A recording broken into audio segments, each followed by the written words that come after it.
ॐ नमो भगवते वासुदेवाय। ॐ नमो भगवते वासुदेवाय।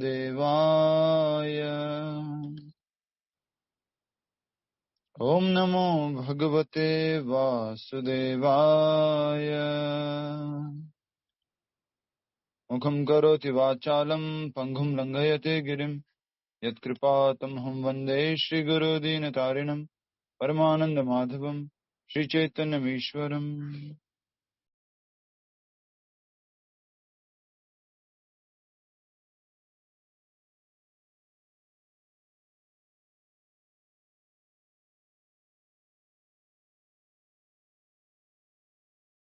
हरे कृष्ण प्रभु, आप म्यूट। हरे कृष्ण।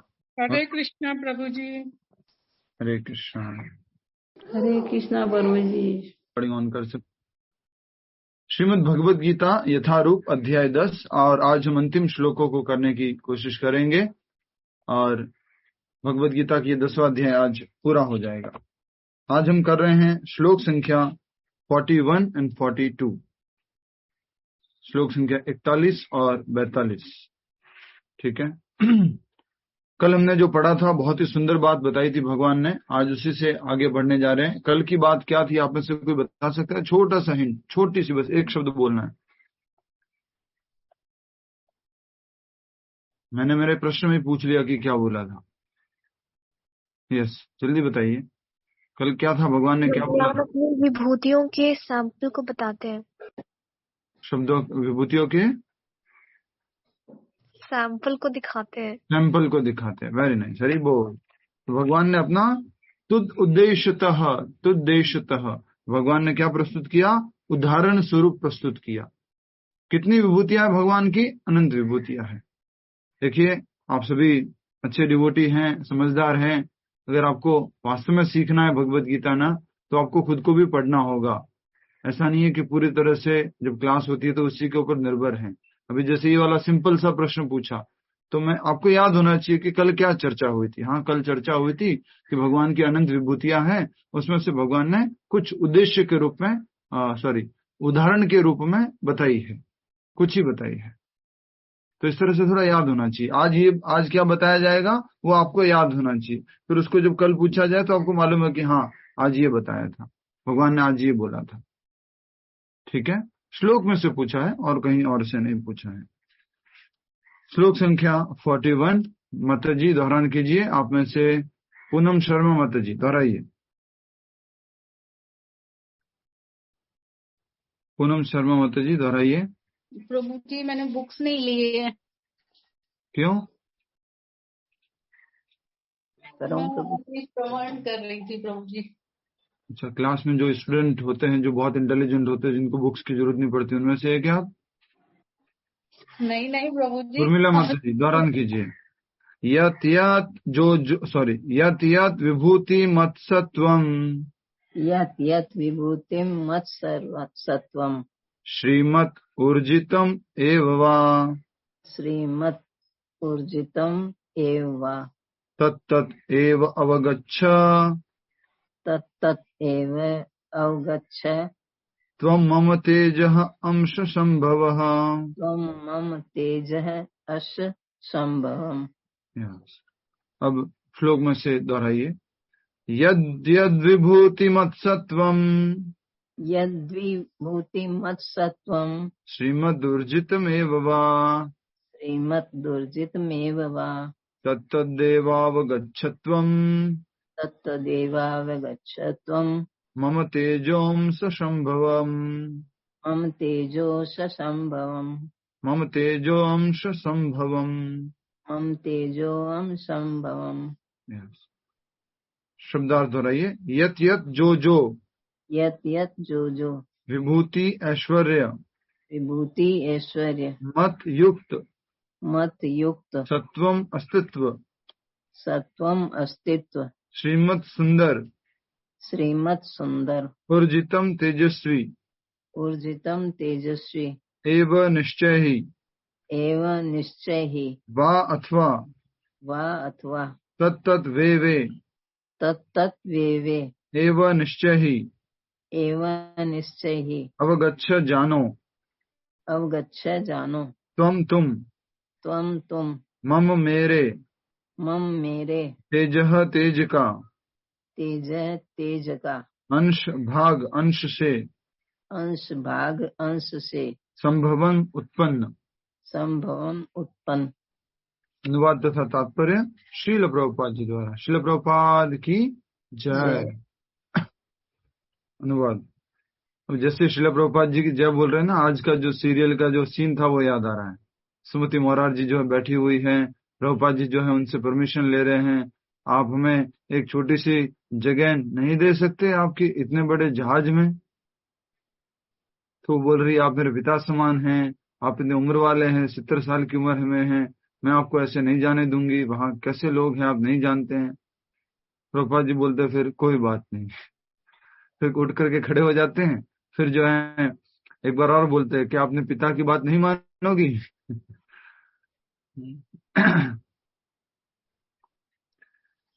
अनुवाद। तुम जान लो कि सारा ऐश्वर्य सौंदर्य सारा ऐश्वर्य सौंदर्य तथा तेजस्वी सृष्टियां तथा तेजस्वी सृष्टियां मेरे तेज के एक अंग, मेरे तेज के एक अंग एक स्फुल्लिंग मात्र से उद्भूत हैं। स्फुलिंग मात्र से उद्भूत है। यस, बहुत ही सुंदर बात बताई जा रही है भगवान श्री कृष्ण के द्वारा।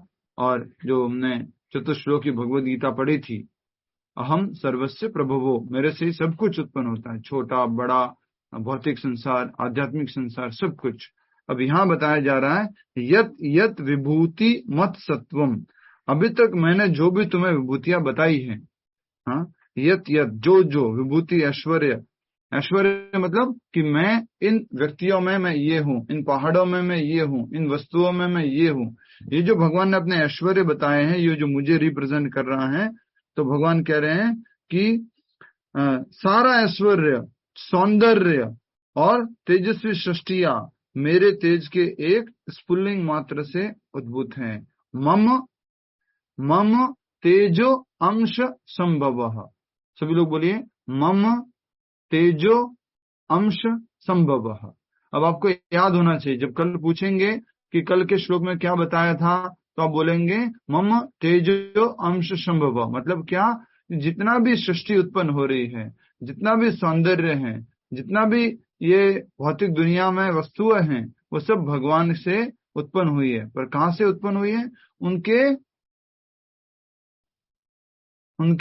उनका तेज से, ऐश्वर्य से। देखिए, तेज के एक स्फुल्लिंग मात्र से, स्पार्क ऑफ माय स्प्लेंडर, तेज के एक स्फुल्लिंग समझते हैं? जैसे कि आग जलाते हैं हम, आग जलाते उसमें चिंता आती है, चिंगारी आती है, वो चिंगारी जो है उससे कंपेयर किया जा रहा है।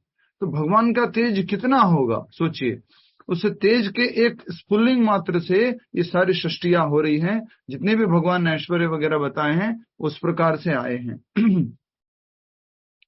आप में से कोई उदाहरण या ऐसा कुछ डायलॉग बोल सकता है? जैसे कल भी एक डायलॉग बोला था आप लोगों ने, आज कोई एक डायलॉग बताइए जिससे हम ये समझ पाए कि भगवान की सृष्टि जो है, सारा जो कुछ भी, यत यत विभूति मत सत्वम, जो भी भगवान ने अपनी विभूतियों के बारे में बताया, अस्तित्व के बारे में बताया, और वो सुंदर है, वो तेजस्वी है, ये सब जो सृष्टियां हैं भगवान की, वो सब भगवान श्री कृष्ण के एकमात्र तेज के अंश मात्र से, तेज के स्फुल्लिंग मात्र से सब कुछ उत्पन्न हुआ है। तेजो अंश संभव, अंश भाग के, अंश के मतलब अंश से उत्पन्न हुआ, संभव उत्पन्न। कोई बता सकता है? ऐसे ही कुछ बोलने के लिए साधारण भाषा में हम बोलते हैं। ये तो मेरी एक चुटकी का खेल है।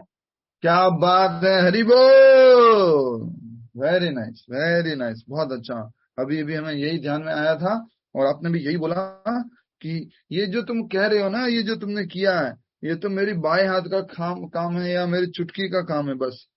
तो वैसे ही भगवान जो हैं यहाँ पर कह रहे हैं कि अर्जुन, मैंने तुम्हें अभी जितनी भी विभूतियां बताई हैं, ये विभूतियां क्या है? ये विभूतियां क्या है? बस मेरे तेज के अंश का, मेरे तेज के अंश से प्रकट हुई है। सोचिए, मेरे तेज के अंश से प्रकट हुई है। इतना ज्यादा मेरा तेज है, इतनी मेरी शक्ति है, तो हम भगवान की शक्ति का अनुमान लगा सकते हैं क्या?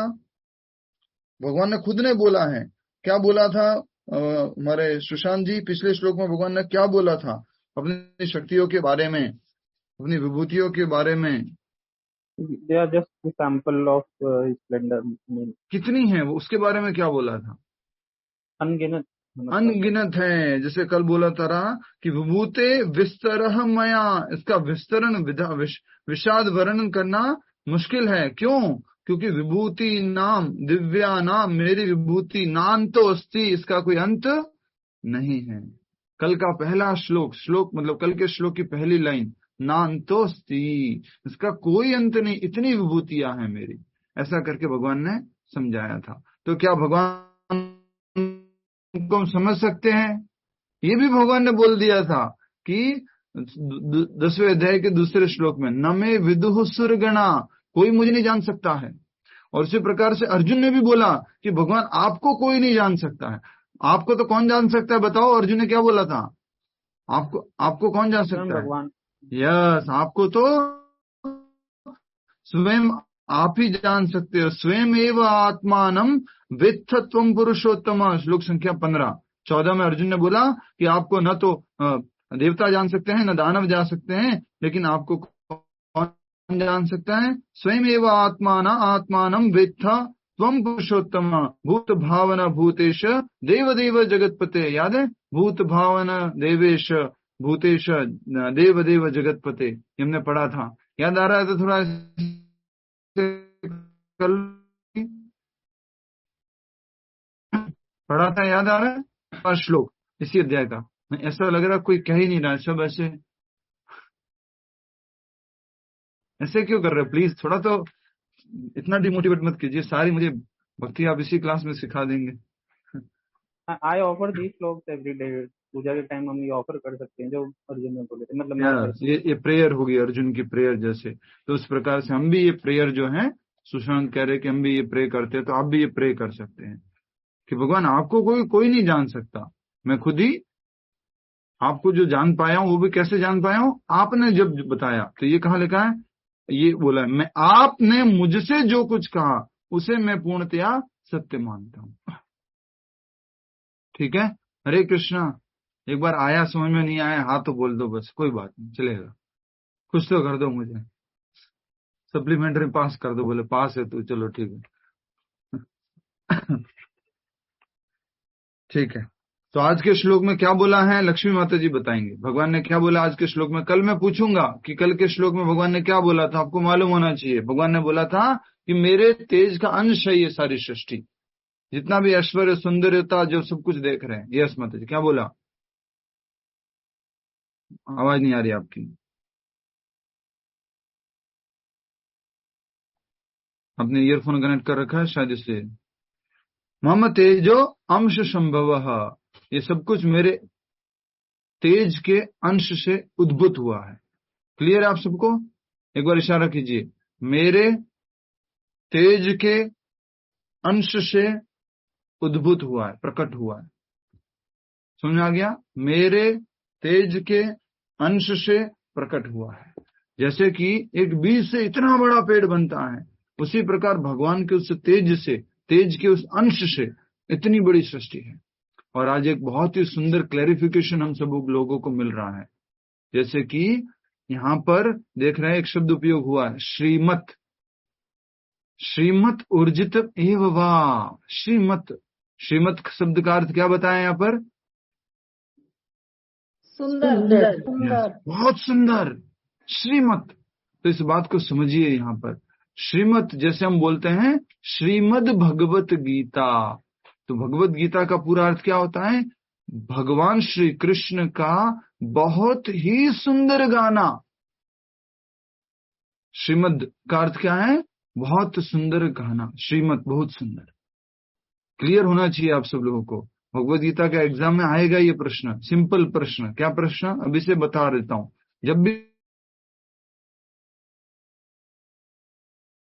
शब्द का अर्थ क्या है, हरे कृष्ण महामंत्र का अर्थ क्या है, ये सब बेसिक प्रश्न है। एसी भक्ति वेदांत स्वामी प्रभुपाद में एसी शब्द का अर्थ क्या है, इस्कॉन संस्था की फुल फॉर्म क्या है, ये सब आएगा। और ये आएगा पास होने के लिए नहीं, हमें श्रवण कर रहे इतने समय से, इसलिए आना चाहिए। और एक इंपॉर्टेंट प्रश्न आएगा, वो है प्रार्थना मंत्रों का अर्थ बताइए। प्रार्थना मंत्र का, प्रभुपाद जी की प्रार्थना मंत्र का अर्थ बताओ, चैतन्य महाप्रभु की प्रार्थना मंत्र का अर्थ बताओ, मंगलाचरण का अर्थ बताओ। ये प्रश्न आएंगे ही आएंगे आपके। पेपर पूरा डिक्लेयर कर चुके हैं। प्रभु जी, भक्ति सिद्धांत और भक्ति वेदांत क्या होता है? मतलब वेदांत तो देने वाले हो गए, सिद्धांत जो सरस्वती नहीं, दोनों ही उपाधियां है। जब भगवत गीता भागवतम आदि ग्रंथों में कोई उन्नति हासिल कर देता है, श्रेष्ठता हासिल कर देता है, आज भी ये उपाधि मिलती है। ये क्या है? उपाधि, डेजिग्नेशन।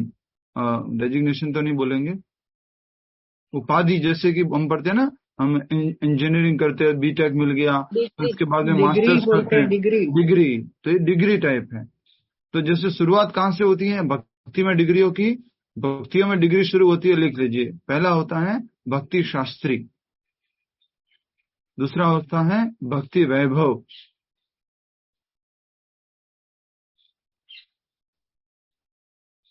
भक्ति में डिग्रियां होती है। पहला है भक्ति शास्त्री, दूसरा है भक्ति वैभव, तीसरा है भक्ति वेदांत,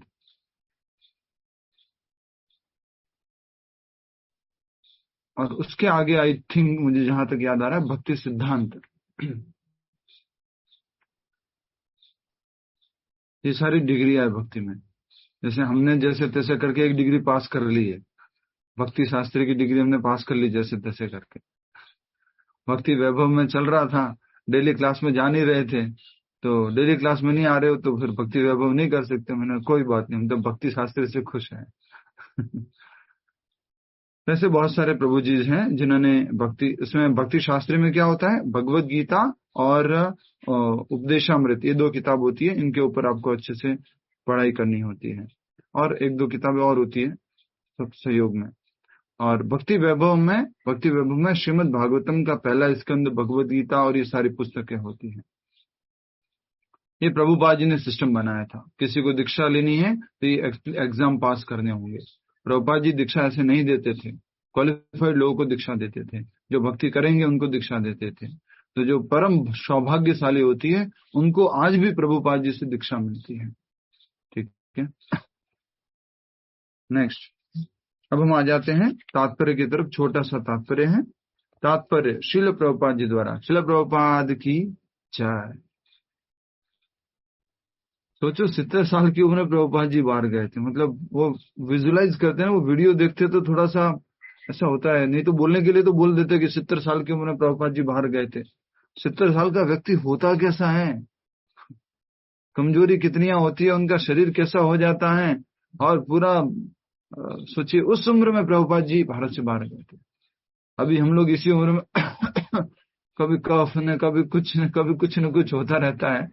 हमें बोला हड्डियां दुख रही है, कोई ऑस्ट्रोपोरोसिस हो गया है, कोई बोल रहा है कि कुछ और हो गया है, कमर दुख रही है, स्पॉन्डिलाइसिस हो गया, कुछ घुटने का दर्द तो फेमस है प्रभु जी। ये क्या बोलता है इसको, सर्वाइकल हो गया है, घुटने का दर्द हो गया है, क्या क्या हो गया अभी इस उम्र में, सोचिए। सच तो वो करता है जब वो उनकी आखिरी टाइम में वो स्टिल टीचिंग, तो वो बहुत ही मेरे को टचिंग है। तो मतलब कोई नॉर्मल आदमी नहीं कर सकता, ऑर्डिनरी पर्सन नहीं कर सकता। वो प्रभुपाद जी देखिए जैसे गए उसी उत्साह के साथ जब शरीर छोड़ रहे थे, तब भी प्रभुपाद जी पर बोल रहे भागवतम का। सोचिए, भागवतम का ट्रांसलेशन चल रहा है, प्रभुपाद जी बोल रहे सत्वगुण, रजोगुण, तमोगुण, we have to come to the level of सत्वगुण, देन शुद्ध सत्वगुण। ये प्रभुपाद जी की अंतिम वाणी है। ये वीडियो है प्रभुपाद जी का, देख सकते हैं। आज तक कोई भी गुरु ऐसे कुछ इस तरह से अपना शरीर नहीं त्यागे हैं। प्रभुपाद जी, मतलब क्या कहूं मैं, प्रभुपाद जी ने बोला था कि अंतिम के 3 महीने में यहीं पे रहूंगा और चरणामृत लूंगा। चरणामृत लिया था प्रभुपाद जी, दवाई नहीं लेते थे। और हॉस्पिटल में बोला नहीं जाना, हॉस्पिटल में मृत्यु कोई अच्छी बात नहीं होती, मेरा वृंदावन अच्छा है। वृंदावन में शरीर त्यागा था प्रभुपाद ने। आज भी जब आप इस्कॉन मंदिर जाते हैं वृंदावन में, तो वहां पर जो है समाधि है प्रभुपाद जी। तात्पर्य, किसी भी तेजस्वी या सुंदर सृष्टि को, चाहे वह अध्यात्म जगत में हो या इस जगत में, कृष्ण की विभूति का अंश रूप ही मानना चाहिए। किसी भी अलौकिक तेज युक्त वस्तु को कृष्ण की विभूति समझना चाहिए। अब समझ में आ गया आपको भगवान क्या बोलना चाह रहे हैं लास्ट में? आप में से एक इंटेलिजेंट डिवोटी बताइए, लास्ट ये जो श्लोक बताया 41वां, भगवान क्या बोलना चाह रहे थे? मेरे तेज का अंश है। यत यत विभूति मत सत्वम श्रीमत ऊर्जित में बाबा। इसका मतलब यह है कि मेरा तेज इतना ज्यादा है कि आप उसको देख भी नहीं पाओगे, बहुत ज्यादा है। ये सिर्फ एक अंश मात्र है जो सृष्टि है। ठीक है, और कोई? ये है कि मेरे तेज के अंश मात्र से सभी चीजें उद्भूत होती है, मतलब प्रकट होती है। बिल्कुल ठीक है, और कोई? सुशांत जी बताइए, बहुत इंपॉर्टेंट बात है यहाँ पर। अभी तात्पर्य में आप लोग पढ़ रहे हैं कि नहीं पढ़ रहे? तात्पर्य में बहुत अच्छी लाइन बोली। अब मैं डांटना छोड़ दूंगा पूरी तरह से, मैं धीरे धीरे सोच रहा हूँ, कुछ असर तो होता नहीं उसका, कितना भी डांट लो कुछ भी कर लो। जो भी वस्तु तेज युक्त है, जो भी वस्तु तेज युक्त है वह कृष्ण की ही विभूति, उसे समझना चाहिए। तो जो भी आपको इस दुनिया में एक्स्ट्रा ऑर्डिनरी चीज दिखाई दे, एक्स्ट्रा ऑर्डिनरी उसका कुछ खासियत हो, विशेषता हो, तो भगवान श्री कृष्ण को याद कर लेना चाहिए। इसका मतलब है, मतलब ये भगवान श्री कृष्ण को क्या कर रही है? रिप्रेजेंट कर रही है। मान लीजिए अब एक एक्स्ट्रा ऑर्डिनरी कोई पैकिंग देखते हैं, ऐसी पैकिंग जो आपने कभी देखी नहीं, पैकिंग किसी भी सामान की पैकिंग, तो आप एकदम से इतनी सुंदर पैकिंग, श्रीमत है ये, इतनी सुंदर है, भगवान श्री कृष्ण को रिप्रेजेंट कर रही है। भगवान की सुंदरता का ये क्या है? मम तेजो अंश संभव, very very very spark of my Splendor, छोटा सा है, बहुत ही सुंदर बात हमें समझ। कोई भी सुंदर व्यक्ति, भगवान ने ये तो नहीं बोला कि फिल्म एक्ट्रेसेस में ऐश्वर्या राय हूं, या ऐसा तो नहीं बोला ना। अगर हमने मिस वर्ल्ड या मिस जो भी घोषित किया ये सुंदर है या जो भी है, तो उस सुंदरता किसको रिप्रेजेंट करती है? भगवान श्री कृष्ण को। आपको एक्स्ट्रा ऑर्डिनरी कोई पेन दिखता है, भगवान ने नहीं बोला कि पेनों में मैं रेनोल्ड्स का पेन हूं, नहीं बोला है, राइट? बट आपको कोई पेन दिखता है, स्पेशल पेन दिखता है, अच्छा दिखता है, वो भी किसको रिप्रेजेंट कर रहा है? भगवान को रिप्रेजेंट कर रहा है। हमेशा तुरंत कोई भी चीज दिखती है, किसी के गले का हार देख के जलना मत, कृष्ण को याद करना, ठीक है? कृष्ण याद आना चाहिए। ठीक है, आगे और तात्पर्य बड़ा है, हम इसको और अच्छे से समझेंगे। ये प्रैक्टिकल एप्लीकेशन समझ रहे हैं इन सबका? ये प्रैक्टिकल एप्लीकेशन है। अर्जुन ने क्या बोला था? केशु केशु च भावेशु चिंत्यो असि भगवन मया। मैं बार बार क्यों बोलता हूँ ये लाइन, कि आपको भी याद हो जाए। केशु केशु च भावेशु चिंत्यो असि भगवन मया, कि आपका हम चिंतन कैसे कर पाए? तो आप अपने ऐश्वर्य को हमें बताइए। तो भगवान अपने ऐश्वर्य को बता रहे हैं। और आज अंत में भगवान ने क्या बताया? यद यद विभूति मत सत्वम श्रीमत ऊर्जितम एवं तत्तद एवावगच्छतम। जहां जहां यत यत, जो जो, तत्तद जहां जहां, यत यत जहां, जो जो, तत्तत जहां जहां, जो जो, यत यत मतलब है जो जो। आपको जो जो विभूति दिखे, जो भी आपको स्पेशल दिखे, उसको क्या समझना? तत्त, उसको क्या देखना? वो मेरी विभूति है, वो मेरा रिप्रेजेंटेशन है, ठीक है? जब आप खुद एक एक्स्ट्रा ऑर्डिनरी काम कर लो, आपको लगे कि यार ये मैंने कैसे कर दिया, मैंने यही कर दिया, पॉसिबल ही नहीं, मैं ये कर लेता हूं, अच्छा, तब भी आप क्या कहेंगे? कृष्ण आपकी कृपा है, आपका ये अंश जो है उस कारण से ऐसा होता है। श्लोक संख्या 42 आशा कर रहा हूं आप सभी लोग समझ रहे हैं। अच्छे से समझिए। ये समझने के लिए आप जो है ना 3 से 4 यहाँ बैठते हैं, अपना समय देते हैं, जीवन बदलने के लिए समय देते हैं। ऐसा बार बार नहीं आना चाहिए, काश 10वां अध्याय दोबारा पढ़ा लेते तो मैं अब अच्छे से पढ़ूंगा। नहीं, आगे 11वां अध्याय भी है, उसके लिए अच्छे से पढ़ लो, अच्छे से ध्यान दे दो। अभी आज प्रेजेंट में रहो। आज से एक आप चीज प्रैक्टिस कीजिएगा और मुझे 10 दिन बाद, 5 दिन बाद मुझे आप खुद सामने से याद दिला करके बोलिएगा, ठीक है। सभी लोगों के लिए टास्क है, सभी लोगों को प्रैक्टिकल एप्लीकेशन बता रहा हूं मैं। आज से आप सब लोग एक चीज प्रैक्टिस कीजिए, उसको बोलते हैं टू लिव इन प्रेजेंट, वर्तमान में जीना। आज से आप प्रैक्टिस कीजिए। जब भी आप चैंटिंग कर रहे हैं अपने आप को क्या बोलेंगे, याद दिलाएं, अरे मैं अभी चैंटिंग कर रहा हूं भाई, ये सब दूसरे दिमाग में विचार क्यों आ रहे हैं, हरे कृष्ण कृष्ण कृष्ण हरे हरे, हरे राम राम राम हरे। अरे मैं अभी भगवत गीता क्लास अटेंड कर रहा हूं, इसमें फोकस करूँ ना, ये भी नहीं मिलेगा और वो भी नहीं मिलेगा, कहाँ चिंता में खोया हुआ हूं मैं। अभी मुझे क्लास अटेंड करनी है तो मैं क्लास अटेंड करूंगा अच्छे से। पूजा कर रहे हो, आरती कर, अरे भगवान की पूजा कर रहा हूं, कहाँ आलू टमाटर भिंडी कुछ याद आ रहा है? हा? अभी मुझे पूजा अच्छे से करनी है, अभी मेरा ध्यान यहाँ होना चाहिए। इसको बोलते हैं टू रिमेन इन अवेयरनेस, उस अवेयरनेस में रहना। समझ में आ रहा है आप सभी को? ये आप अभ्यास कीजिए, जानबूझ के अभ्यास कीजिए। आप चैंटिंग कर रहे हैं, अरे मैं चैंटिंग कर रहा हूँ, भगवान का नाम ले रहा हूँ, क्या क्या दिमाग में आ रहा है, छे हरे कृष्ण कृष्ण कृष्ण। आरती चल रही है, कीर्तन चल रहा है, प्रणाम कर रहे हैं भगवान को, एकदम से कुछ भी विचार मन में आ रहा है, ओहो हरे कृष्ण कृष्ण, जो भी मतलब चल रहा है। ये आप आज से अभ्यास कीजिए सभी लोग, और आप मुझे इसका रिजल्ट बताएंगे, ठीक है। ये अभ्यास चालू कीजिए आप, इसका फिर आप रिजल्ट बताइएगा। श्लोक संख्या 42 अंकिता कृष्ण माता जी द्वारा, ये संभव है आपके लिए? हरे कृष्णा प्रभु जी। यस, हरे कृष्ण। अथवा बहुनेतेन किं ज्ञातेन तवार्जुन विश्रव्याहमिदं कृत्स्नम् एकांशेन स्थितो जगत्। याद कोशिश करेंगे कि हर एक चैप्टर का पहला और अंतिम श्लोक याद हो जाए। अंतिम श्लोक क्या है? अथवा बहुनेतेन किं ज्ञातेन तवार्जुन विश्रव्याहम इदं कृत्स्नम्, कृत्स्नम है ये, कृत्स्नम एकांशेन स्थितो जगत्। शब्दार्थ दोहराइए, अथवा या बहुना अनेक एतेना इस प्रकार से आगे आप पढ़िए। किम क्या ज्ञातेन जानने से तब तुम्हारा अर्जुन, हे अर्जुन, विष्टभ्य व्याप्त होकर अहम मैं इदम इस कृत्स्नम संपूर्ण एक एक अंश के द्वारा स्थित हूँ जगत ब्रह्मांड में। जी बहुत सुंदर। अनुवाद दोहराइए। किंतु हे अर्जुन, इस सारे विशद ज्ञान की क्या आवश्यकता है?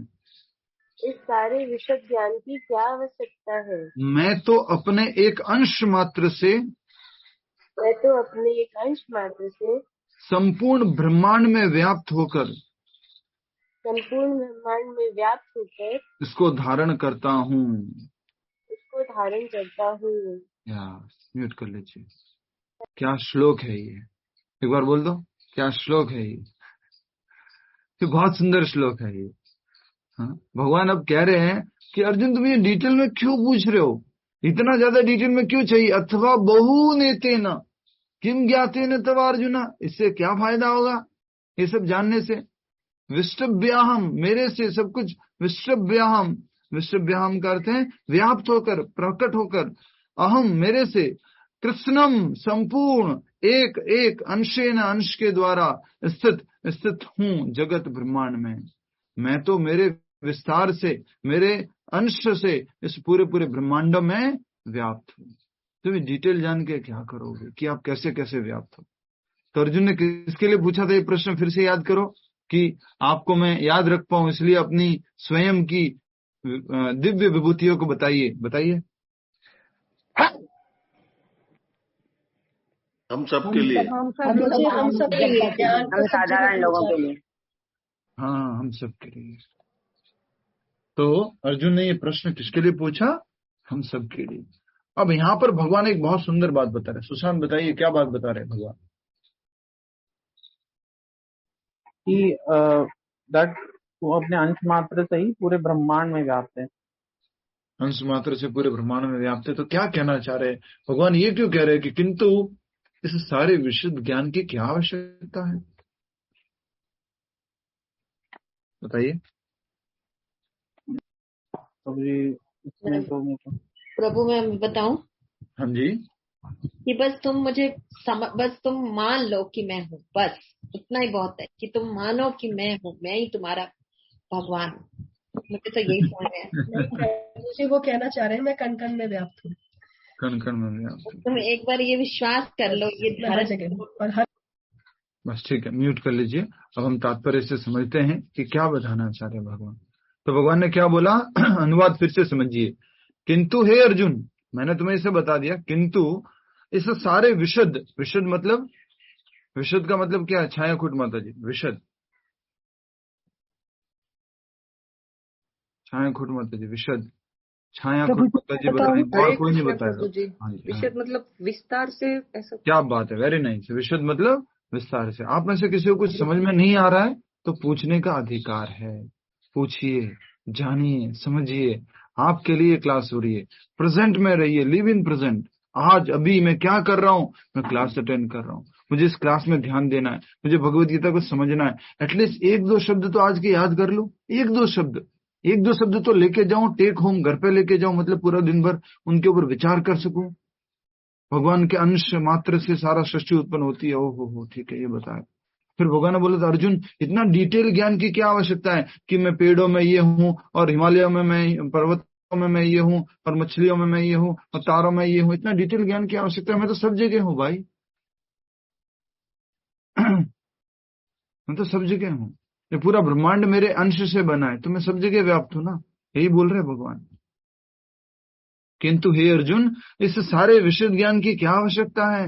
मैं तो अपने एक अंश मात्र से संपूर्ण ब्रह्मांड में व्याप्त होकर इसको धारण करता हूं। एक अंश मात्र से संपूर्ण ब्रह्मांड में व्याप्त है भगवान, और इस पूरे ब्रह्मांड को भगवान ने ही धारण कर रखा है, जो हमने 7वें अध्याय के 7वें श्लोक में भी समझा था।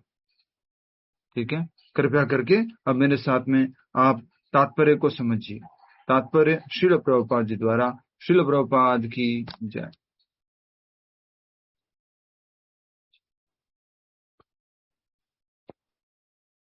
जो क्लास लेता हूँ ना, हमारे ऊपर ना एक पानी चढ़ता है, ऊपर टंकी में पानी भरता है, उसके लिए वो मोटर चालू करते हैं, और जो पानी भर जाता है ना, तो बार बार वो एक इंडिकेटर लगा हुआ कुछ, तो पानी की टंकी भर गई है, कृपया मोटर बंद करें। पानी की टंकी भर गई है, कृपया मोटर बंद करें।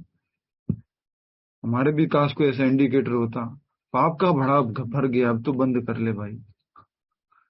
वो इंडिकेटर ऐसा होता, अब भक्ति कर ले। तात्पर्य, परमात्मा के रूप में ब्रह्मांड की समस्त वस्तुओं में प्रवेश कर जाने के कारण परमेश्वर का सारे भौतिक जगत में प्रतिनिधित्व है। हर एक कण कण में भगवान है। किस किस रूप में है? परमात्मा रूप में है। परमात्मा किस रूप में होते हैं? चतुर्भुज, 4 भुजा वाले रूप में होते हैं, और हर कण में होते हैं। चींटी में तू वही बैठा, हाथी में तू वही बैठा, ऐसा कुछ भजन है, मालूम नहीं क्या ऐसा बोलते हैं। चींटी में भी वही है तू, हाथी में भी वही है। परमात्मा सब जगह व्याप्त है। ये परमात्मा क्या है? सुशीला माता जी, परमात्मा क्या है? परमात्मा जो हमारे हृदय में बैठे हैं वो है प्रभु जी। ठीक है, वो है क्या? है क्या? सुषमा माता जी, सुषमा माता जी रुक जाओ। सुषमा माता जी बताइए, परमात्मा क्या है? कौन है परमात्मा? सुषमा माता जी। यस, हरे कृष्ण प्रभु जी। भगवान परमात्मा रूप में हमारे हृदय में विद्यमान है। कृष्ण, ये परमात्मा कौन है, क्या है? प्रभु परम आत्मा है, जो परम पुरुष है। स्मिता पटेल माता जी। भगवान का विस्तार। भगवान चतुर्भुज रूप से हमारे अंदर है, भगवान विष्णु। तो वो है परमात्मा कौन है? फिर भी थोड़ा सा सुशीला।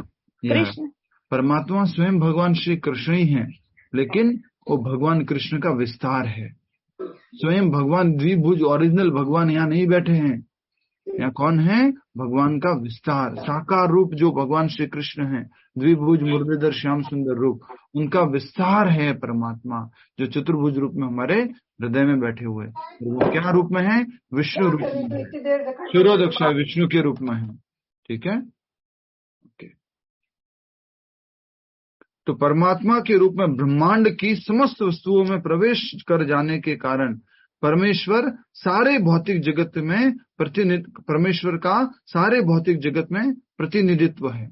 मतलब हर कोई वस्तु किसको रिप्रेजेंट कर रही है? बोलिए। श्री कृष्ण को, भगवान श्री कृष्ण को ही।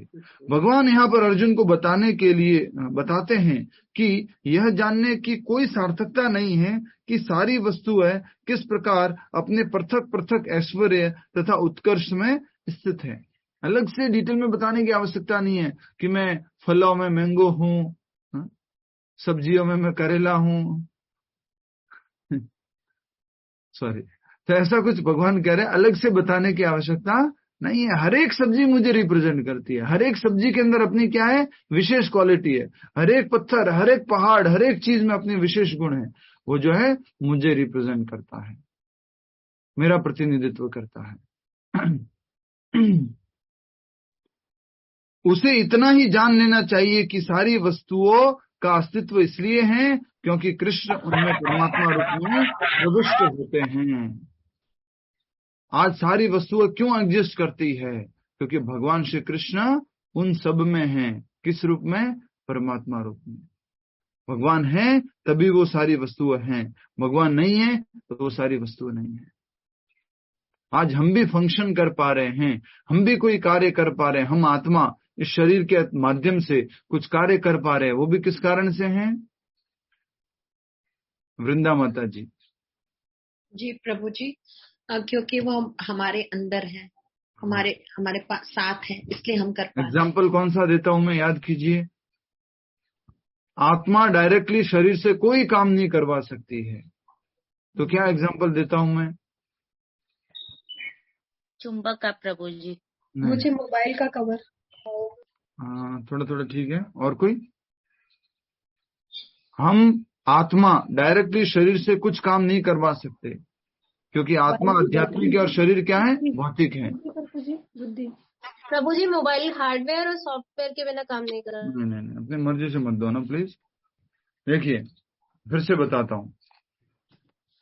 ये क्या है? आत्मा, एग्जाम्पल के तौर पर, ठीक है। और ये क्या है? शरीर। ये आत्मा है और ये शरीर है। ये आध्यात्मिक और ये भौतिक है। ये आध्यात्मिक इस भौतिक को कुछ नहीं करा सकता, इससे कोई काम नहीं करा सकता, इससे स्पर्श भी नहीं कर सकता। तो इन दोनों को एक्सेस करने के लिए क्या चाहिए? फिर आपस में इनको एक्सेस होना है तो जयलक्ष्मी माता जी। प्रभु जी, थोड़ा सपोर्ट चाहिए। हाँ, सपोर्ट चाहिए उसको, थोड़ा ऐसा कोई चाहिए जो दोनों को। यस, ऐसा कोई चाहिए जो दोनों को एक्सेस हो, जिसका ये तो आध्यात्मिक हो गया और ये भौतिक हो गया। अब ऐसी कोई वस्तु चाहिए जो आध्यात्मिक को भी समझ सकता हो, आध्यात्मिक से भी काम करा सकता हो और भौतिक से भी काम करा सकता हो। और वो कौन है? बोलो। ये नहीं, हमारा शरीर प्रभु जी। भगवान कृष्ण। नहीं, रुको, शांति। पूनम शर्मा माता जी, हरे कृष्णा। हरे कृष्णा प्रभु जी। जब मैं साफ साफ ये कह रहा हूँ कि ये शरीर है और ये आत्मा है, तो इन दोनों के आपस में अगर इनको, ये आध्यात्मिक और ये भौतिक है, ये एक्सेस नहीं कर पा रहे हैं, ये आत्मा जो है शरीर से कुछ काम नहीं करवा पा रहे हैं, तो कैसे काम होगा? तो फिर बोल रहे हैं आप शरीर से। नहीं प्रभु जी, मुझे लगा आपने आध्यात्मिक और ये भौतिक को जोड़ने के लिए तो शरीर ही, मतलब शरीर क्या है? ये दोनों चीजों को। शरीर क्या है? भौतिक है, आध्यात्मिक है? ये तो भौतिक है प्रभु जी, शरीर। फिर वही तो बोला, शरीर और आत्मा। तो ये भौतिक और ये आध्यात्मिक, तो दोनों को जोड़ने के लिए और शरीर कहाँ से लेके आ रहे हो? शरीर ही तो भौतिक है। समझ में आ रहा है जी? कुछ समझ में आ रहा है कि नहीं? हम आत्मा हैं और आत्मा इस शरीर से कुछ काम करवाना है, आत्मा को इस शरीर से कुछ काम करवाना है, तो आत्मा इस शरीर को स्पर्श नहीं कर सकती, आत्मा इस शरीर को आज्ञा नहीं दे सकती। बीच में कुछ ऐसी वस्तु चाहिए जो दोनों को एक्सेस कर सकती हो, आत्मा को भी और शरीर को भी। और वो कौन है? बुद्धि परमात्मा परमात्मा भगवान परमात्मा प्रभु जी तो परमात्मा। परमात्मा की बात चल रही है तो परमात्मा ऐसे तुक्का भी लगा लेते तो उत्तर आ जाता।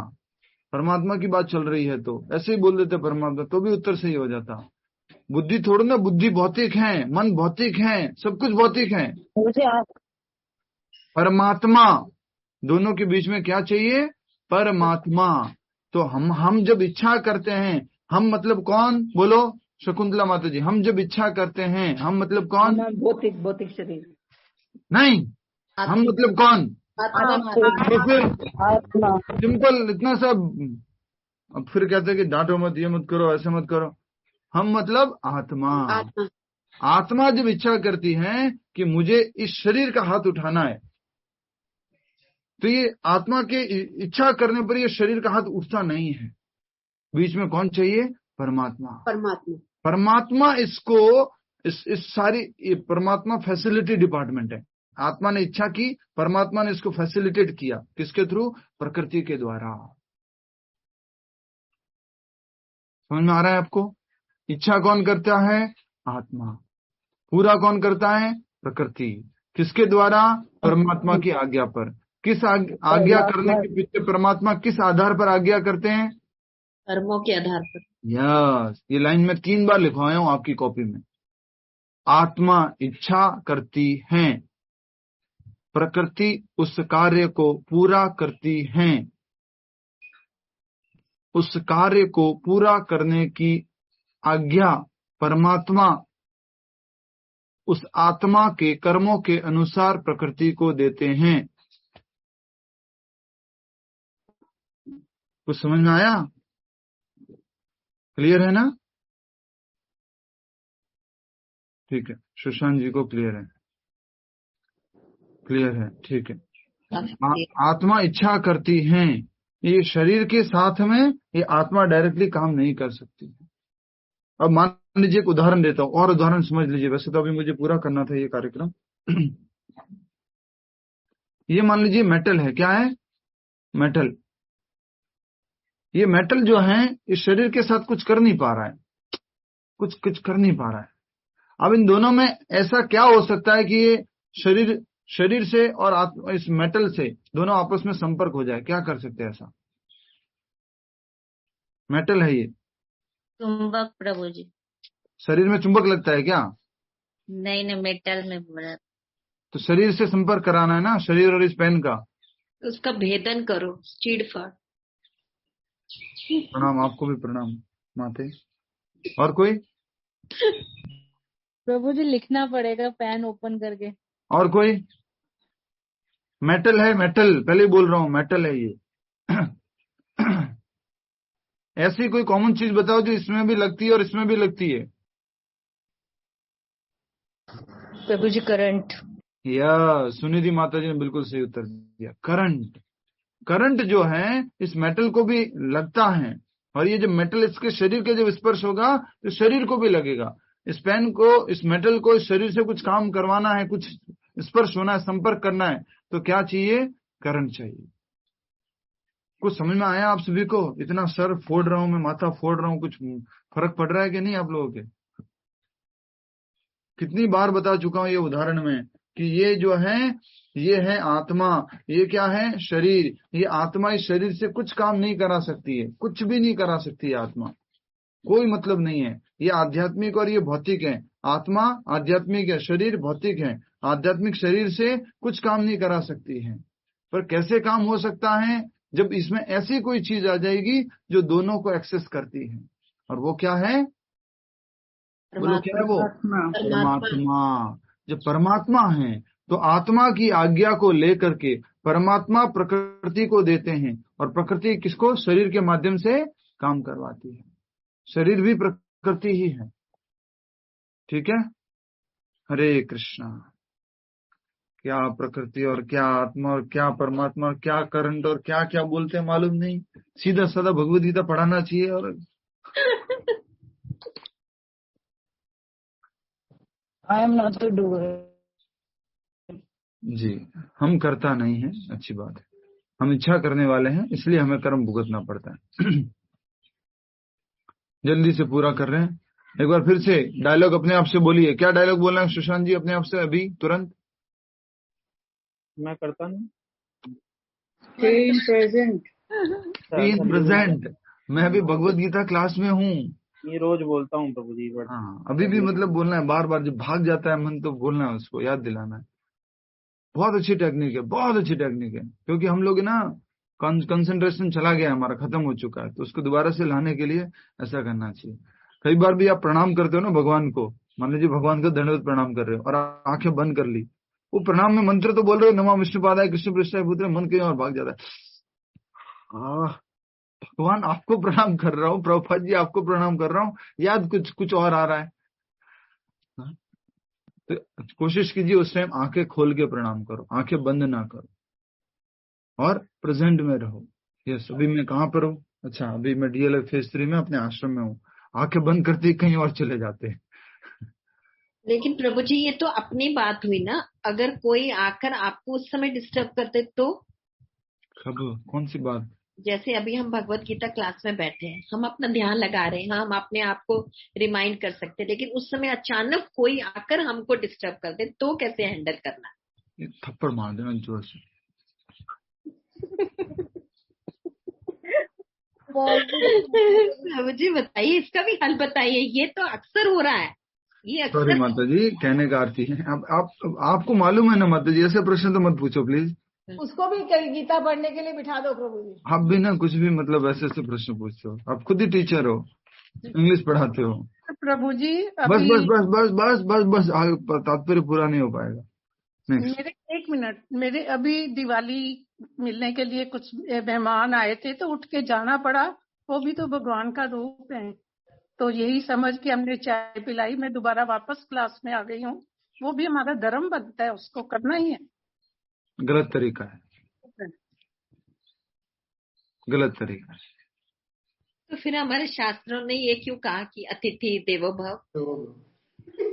अगर गलत है, शास्त्र कह रहे हैं माता जी इसलिए बोला तो टॉपिक मत छेड़िए अभी आप, मुझे तात्पर्य पूरा कर लो पहले, उसके बाद इसके ऊपर चर्चा करेंगे, प्रश्न उत्तर के लिए समय रहेगा। मुझे आप मानते हो ना अतिथि देवो भव?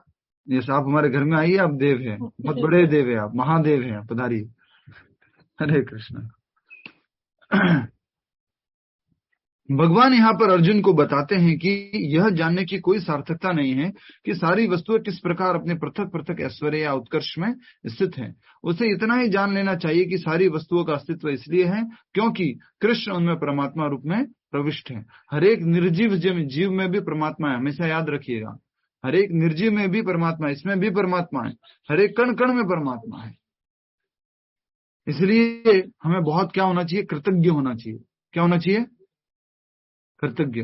किस बात के लिए? कि मैं जहां पर चल रहा हूं वो परमात्मा है, जहां पर मैं स्पिट कर रहा हूं वो परमात्मा है, जहां पर मैं कुछ गलत कार्य कर रहा हूं वो परमात्मा। हर कोई परमात्मा है, हर कोई चीज परमात्मा है। पर यहां मायावाद मत लेके आइएगा। अच्छा ये जूता भी परमात्मा है, ओम जय जूता परमात्मा। वो मायावाद मत लेके आइएगा, मायावाद नहीं है यहाँ पर। पर्सन है, एक व्यक्ति परमात्मा भगवान है, उसको ध्यान रखना। ब्रह्मा, आगे पढ़ते हैं, ब्रह्मा जैसे विराट जीव से लेकर एक शुद्र चींटी तक इसलिए विद्यमान है क्योंकि भगवान उन सब में प्रविष्ट होकर उनका पालन करते हैं।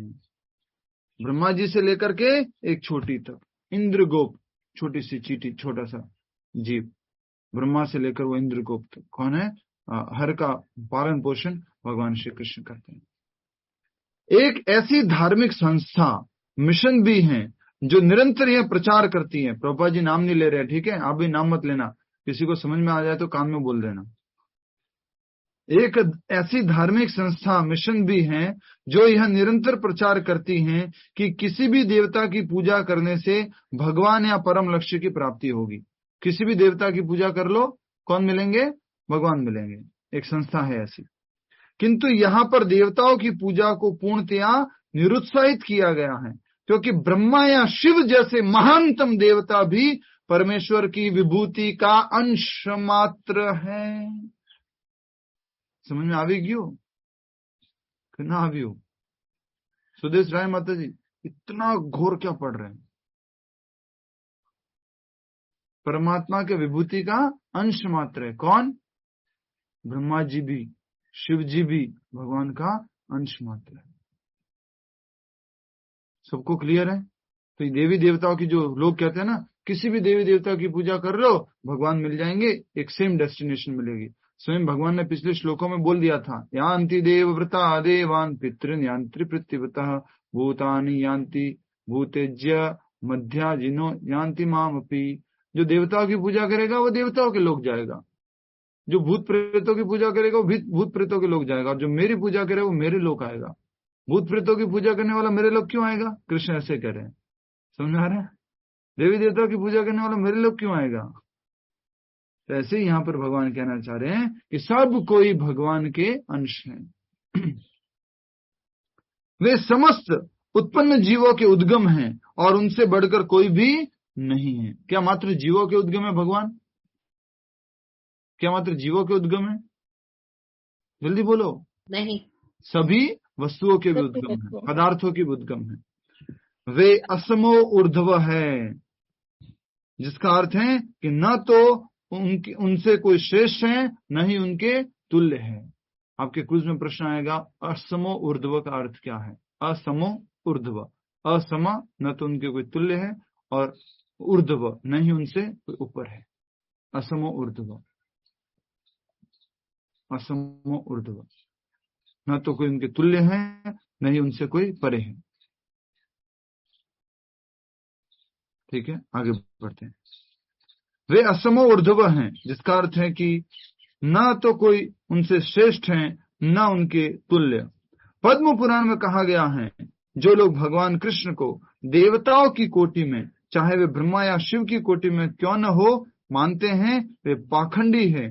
किंतु यदि कोई ध्यान पूर्वक कृष्ण की विभूतियों या उनकी शक्ति के अंशों का अध्ययन करता है तो वह बिना किसी संशय के भगवान कृष्ण की स्थिति को समझ सकता है और अविचल भाव से कृष्ण की पूजा में स्थिर हो सकता है।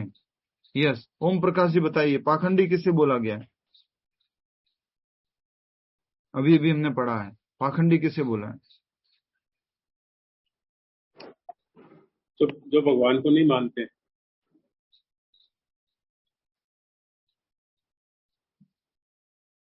इतनी परीक्षा मेरी मतलब प्रभु जी। सुभाग माता जी, ये कृष्ण को देवताओं की उसमें समझते हैं। यस, जो कृष्ण को देवताओं के तुल्य मानते हैं, यहाँ तक कि ब्रह्मा या शिव जी जैसा मानते हैं, वो क्या है? पाखंडी है, वो अपराध करता है। पर क्या ब्रह्मा और शिव जी भगवान श्री कृष्ण से प्रकट नहीं हुए हैं? हर एक चीज है, पर एक एक का अपना अपना स्थान है। क्या चप्पल, जूता, पेन, मोबाइल, घर, परिवार, पेड़ पौधा, क्या भगवान कृष्ण से उत्पन्न नहीं हुआ? उत्पन्न हुआ है, लेकिन पूजा किसकी करनी है? भगवान श्री कृष्ण, सोर्स की। भगवान बोलते हैं कि अगर आप देवी देवताओं की पूजा करते हो वो मेरी पूजा है, लेकिन कैसे पूजा है वो बोलो? कैसे पूजा है? अविधि पूर्वक, अविधि पूर्वकम, विधि पूर्वक, त्रुटि पूर्वक, अविधि पूर्वक। समझ में आ रहा है आपको? तो सारे देवी देवताओं की पूजा करने से भगवान के धाम नहीं जाते। और यहाँ साफ साफ लिखा है, फिर से सभी लोग मेरे साथ में ये लाइनें पढ़ेंगे और फिर हम आगे बढ़ेंगे। प्रभु जी जरा अविधि पूर्वक पद्म पुराण से पढ़िए। पद्म पुराण में कहा गया है, जो लोग भगवान कृष्ण को देवताओं की कोटि में, चाहे कोटि मतलब स्तर में, देवताओं के स्तर में, चाहे वे ब्रह्मा या शिव ही क्यों न हो, मानते हैं, वे पाखंडी होते हैं। किसमें लिखा है? पद्म पुराण में। जो भगवान श्री कृष्ण को ब्रह्मा जी या शिव जी के स्तर पर मानते। किंतु यदि कोई ध्यान पूर्वक, सभी अच्छे से, किंतु यदि कोई ध्यान पूर्वक कृष्ण की विभूतियों एवं उनकी शक्ति के अंशों का अध्ययन करता है तो वह बिना किसी संशय के भगवान कृष्ण की स्थिति को समझ सकता है।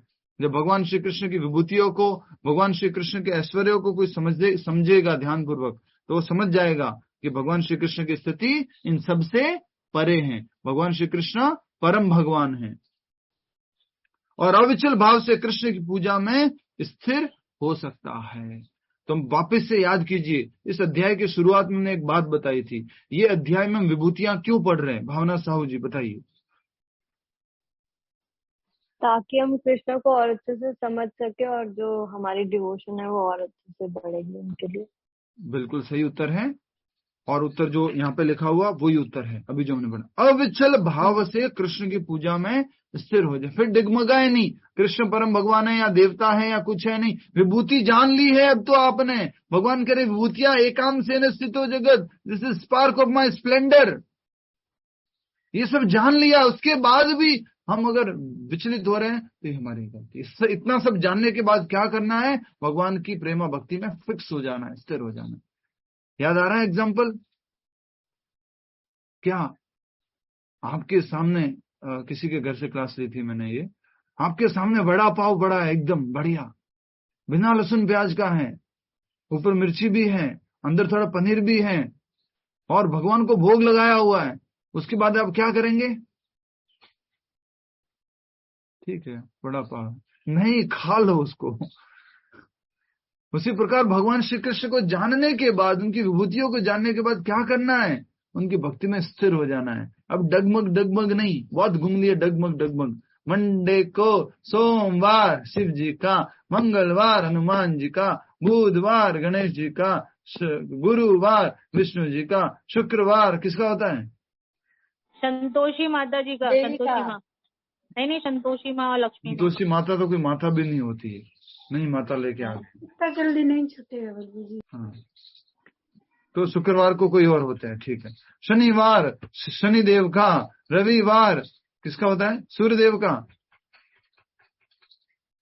मतलब कि शनिवार को जो है ना विष्णु जी छोटे हो जाते हैं, कृष्ण भगवान छोटे हो जाते हैं, ये गलत है सारा। अब देवी कृष्ण भगवान, सारे देवी देवता भगवान श्री कृष्ण के अंश हैं। कैसे अंश हैं? Spark of my Splendor. भगवान की विभूति को समझना इतना आसान नहीं है, भगवान के ऐश्वर्य अनंत है, अच्छे से समझिए। अभी 11वें अध्याय में कुछ और दिखाने वाले हैं भगवान। अभी तो मैंने थ्योरी देखा है, थोड़ा प्रैक्टिकल दिखाएंगे क्या आप? थोड़ा टीवी में कुछ दिखाइए, टीवी में थोड़ा सा। अभी तो मैंने सुना है खाली कि मैं ये हूं, मैं वो हूं, मैं ऐसा हूं, मैं ये सब मेरा जगत जो स्पार्क ऑफ माई स्प्लेंडर है। थोड़ा टीवी चालू कीजिए ना थोड़ा। अभी तो रेडियो सुन रहा था अभी तक, अभी एडवांस लेवल आ चुका है। अभी कोई बड़ा एलईडी टीवी लगाइए कुछ, तो फिर भगवान 11वें अध्याय में फिर टीवी लगाते, अर्जुन को पूरा दर्शन कराते हैं। चल अब मैं तुझे दिखा भी देता हूँ, अभी तक तो बताया है मैंने। कभी कभी यकीन नहीं होता ना हम लोगों को, वास्तव में भगवान ऐसे है क्या?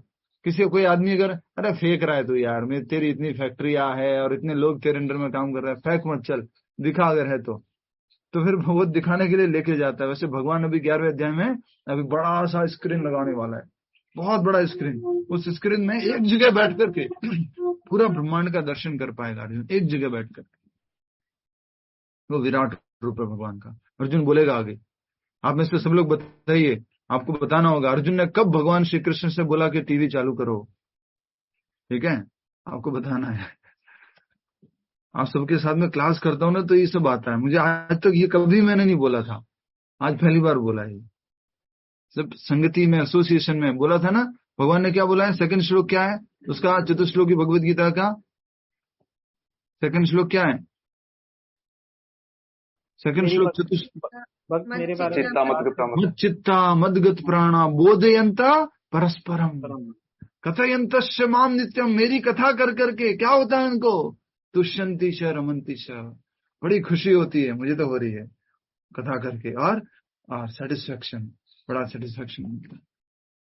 आप भी कथा करो, भगवान की कथा करो, प्रचार करो, आगे समझो अच्छे से। तो इस प्रकार से मैं सही कह रहा हूं। मैं कुछ मतलब वैसे तो ऐसा नहीं होना चाहिए आइडियली, कि जब क्लास करने के लिए आते हो, 100 लोगों को सुनाने के लिए आते हो, तो कुछ प्रिपेयर होके आना चाहिए। ऐसा नहीं कि बस सो करके उठ करके बस नहा धो करके वो तिलक लगा करके हम तिलक लगा रहे हैं और माइक अनम्यूट करके, हाँ कौन मंत्र चैंटिंग करेगा, माइक म्यूट, फटाफट तिलक लगा लो, कपड़े पहन लो, क्लास में आके बैठ जाओ। वैसे तो पूरा तैयारी करके आना चाहिए, बट फिर भी प्रभुपाद जी की विशेष कृपा है, डेली श्रवण करते हैं हम, डेली कथा सुनते हैं, डेली प्रवचन सुनते हैं, उस कारण से ये ऐसी बातें जो रियली में हमें समझ में आ सके वो प्रकट हो जाती है। ये सत्य है। This is something out of the material calculation. ये जो ऑटोमेटिकली ये सारी बातें आना, समझ में आना, ये भगवान की कुछ विशेष कृपा होती है जब आप ऐसे कुछ बता पाते हो या आपको ऑन द स्पॉट कुछ समझ में आता है। आप भी कभी कभी किसी को प्रीचिंग कर रहे हो और अचानक से आपको कुछ याद है और वो आपने बोल दिया उसको उतना अच्छे से उत्तर और आपको अच्छा लगा, अरे मैंने वो बता दिया, आपको भी अच्छा लगेगा। ठीक है। तो साफ साफ फिर आप समर्पण करते हो कि ये मेरा नहीं था। क्या कहते हो आप? ये मेरा नहीं था, ये कुछ और था। नेक्स्ट, तो हमें ये सब विभूति जानकर क्या करना है? भक्ति में अविचल होना है। विभूतियां जानने के बाद क्या होना है? 10वां अध्याय पढ़ने के बाद क्या होना है? भक्ति में पूरी तरह से स्थिर होना है। भगवत गीता पढ़ने के बाद क्या करना है? भक्ति में स्थिर होना है। भगवत गीता पढ़ने के बाद नहीं, ये नहीं होना चाहिए सोमवार को ओम नमः शिवाय, मंगलवार को ओम गंगणपतये नमः, सॉरी मंगलवार को हनुमान जी, गलत हो गया ना। देखो एकदम से सब लोग एक्टिव हो गए। नहीं नहीं नहीं प्रभु जी, मंगलवार को ये क्यों बोल दिया आपने? मंगलवार तो हनुमान जी का फिक्स है ना, ये आपने गणेश जी का क्यों बोल दिया? एकदम रिएक्शन आया। भगवान अपने अंश के विस्तार से परमात्मा रूप में सर्वव्यापी हैं, जो हर विद्यमान वस्तु में प्रवेश करते हैं। हर एक वस्तु में भी भगवान है। अतः शुद्ध भक्त कृष्ण पूर्ण भक्ति में कृष्ण भावनामृत में अपने मनों को एकाग्र करते हैं। शुद्ध भक्ति में क्या करना? अपने मन को एकाग्र अविचल भाव से अपनी भक्ति करनी होती है। और याद कीजिए कौन सा श्लोक था? तीसरा श्लोक, अहम सर्वस्य प्रभवो मत्तः, पहला श्लोक, अहम सर्वस्य प्रभवो मत्तः सर्वं प्रवर्तते इति मत्वा भजन्ते माम बुधा भाव समन्विता। कैसे करने लग जाता है भक्ति? ये सब जानने के बाद भाव के साथ, हृदय के साथ। ठीक है। अतः शुद्ध भक्त पूर्ण भक्ति में कृष्ण भावनामृत में अपने मनों को एकाग्र करते हैं, अतएव वे नित्य दिव्य पद में स्थिर रहते हैं। इस अध्याय के श्लोक 8 से 11 तक कृष्ण की भक्ति तथा पूजा का स्पष्ट अंकन संकेत है। ये क्या है सुशांत जी? श्लोक संख्या 8 से 11। ये चतुश्लोकी। हाँ, चतुश्लोकी भगवत गीता। थैंक यू रंजन माता जी। शुद्ध भक्ति की यही विधि है। इस अध्याय में इसकी भली भांति व्याख्या की गई है कि मनुष्य भगवान की संगति में किस प्रकार चरम भक्ति सिद्धि प्राप्त कर सकता है। कृष्ण परंपरा के महान आचार्य श्री बलदेव विद्याभूषण इस अध्याय की टीका का समापन इस कथन से करते हैं। बलदेव विद्याभूषण जी भक्ति के महान आचार्य, और किस परंपरा में आते हैं? इसी गौड़ीय वैष्णव परंपरा में आते हैं। हम सब लोग कौन सी परंपरा में हैं? बोलो, गौड़ीय वैष्णव परंपरा में। दुनिया में बड़े बड़े लोग जो अलग अलग गुरुओं के पास जाते हैं, ठीक है ना, थोड़ा इशारा करके समझाओ कि समझ गए। अलग अलग गुरुओं के पास, एक जो है मतलब वो ऐसे गुरु हैं SAD, और एक है SHREE। तो अलग अलग गुरुओं के पास जाते हैं, लेकिन उन गुरुओं से पूछो सर आप कौन सी परंपरा में आते हैं? हमारी खुद की परंपरा है, कोई परंपरा नहीं है।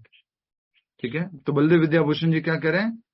यच्छित्त, सब लोग पढ़िए, यच्छित्त लेशात सूर्याध्या भगवन्त्यात्युत ग्रतेजसः यदंसेन धृतं विश्वं च कृष्णो दशमे आचर्यते। प्रबल सूर्य भी कृष्ण की शक्ति से अपनी शक्ति प्राप्त करता है। प्रबल सूर्य भी कृष्ण की शक्ति से अपनी शक्ति प्राप्त करता है। ये तो हमने कहाँ पढ़ लिया था? ये हमने कहाँ पढ़ा था? 7वें अध्याय 8वें श्लोक में, 7वें अध्याय में पढ़ा था, और इस अध्याय में भी पढ़ा था कि सूर्य मुझे हरे कृष्ण प्रभु जी 7.8 में पढ़ा था। 7.8 यस बोला उन्होंने। और सारे संसार का पालन कृष्ण के एक लघु अंश द्वारा होता है, अतः कृष्ण पूजनीय है। इस प्रकार श्रीमद् भगवद गीता के 10वें अध्याय श्री भगवान का ऐश्वर्य का भक्ति वेदांत तात्पर्य पूर्ण हुआ। ग्रंथराज श्रीमद् भगवद गीता की जय। 10 अध्याय पूरे हो चुके हैं। हरि बोल, कॉन्ग्रेचुलेशंस, हरि बोल।